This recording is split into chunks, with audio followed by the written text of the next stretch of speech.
Assalamu alaikum. I just wanted to ask you a small question, that as you said that non-Muslims, we can, it's better to give Arabic text with the translation. So we don't touch the Holy Quran without wuzu. We know like what is ghusl and wuzu. So they are allowed to read like that without wuzu. Excuse me, one small more question. That during traveling, the compact Quran Sharif is allowed, you said it's good to read instead of going into other things. So that time also wuzu is required, no? Like traveling for time, you need to have wuzu, no? The sister asked a question that don't we require to have wudu when we read the translation or the Arabic Quran, and when we give the Arabic Quran to non-Muslims, without wudu, how can they touch? Regarding wudu is required or not, sister, there are various different schools of thought, and when they quote the quotation which I said, Surah Waqiah chapter 56 verse 77 and 80, that quotation does not refer to human beings, it refers to angels. And I said in my talk that they prove it from the Quran, you should have wudu, it's a misinterpretation, and I have given you several references.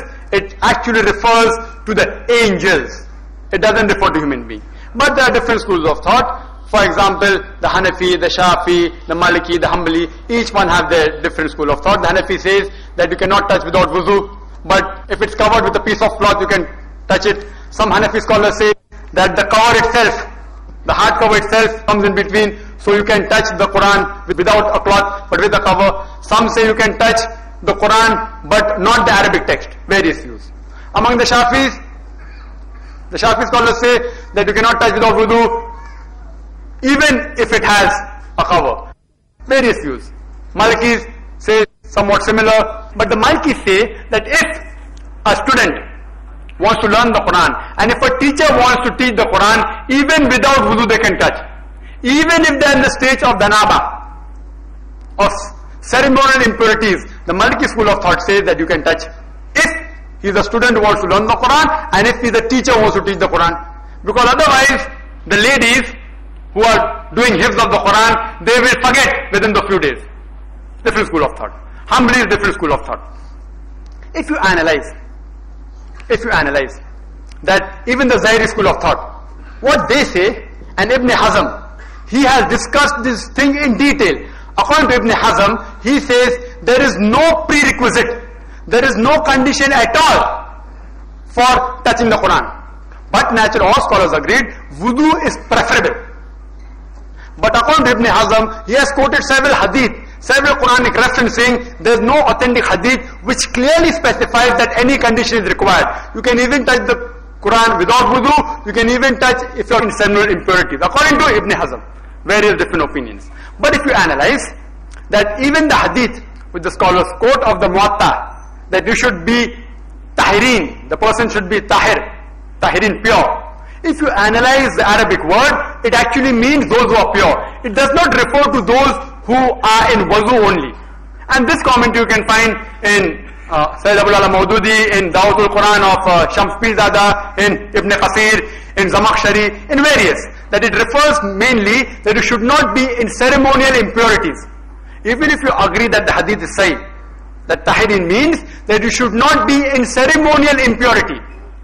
If you are in ceremonial impurity, means after sexual intercourse, or if you are having menstrual cycles, at that time you should not touch, according to that hadith, if it is sahih. It doesn't refer that you should be in wudu. But there are different schools of thought, you can ask them why they think that way. But I agree with it totally, that with wudu is much preferable. But touching without wudu is not haram, because nowhere does the Quran say, neither does any sahih hadith say about that. Regarding can it be given non-Muslim, according to Ibn Hazm, even a Muslim can touch in the state of ceremonial impurities. Whether it's right or wrong, you can refer to his books and check it up. But if you agree with that, a non-Muslim can also touch.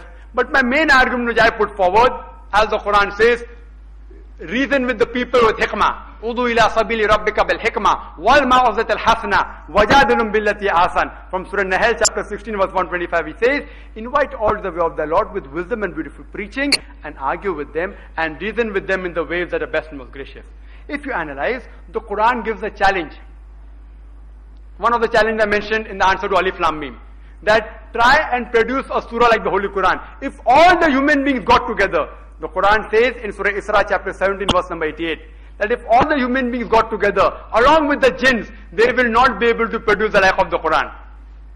And again the Quran says in Surah Nisa chapter 4 verse 2, it says, أَفَلَا يَتَدَبَّرُونَ الْقُرْآنَ وَلَوْ كَانَ مِنْ عِنْدِ غَيْرِ اللَّهِ لَوَجَدُوا فِيهِ.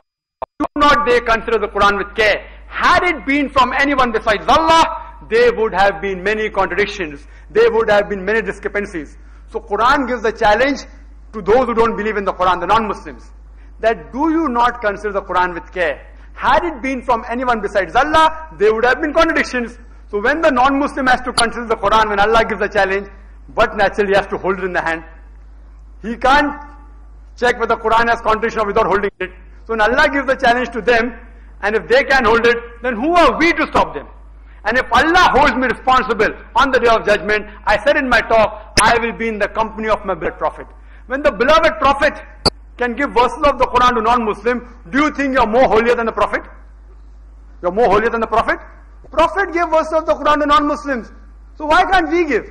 So if you analyze and read the Quran with understanding and the Sahih Hadith with understanding, you will realize that we should deliver the message to the whole of humankind, including non-Muslim, as well as give them the message of the Holy Quran. Hope that answers the question.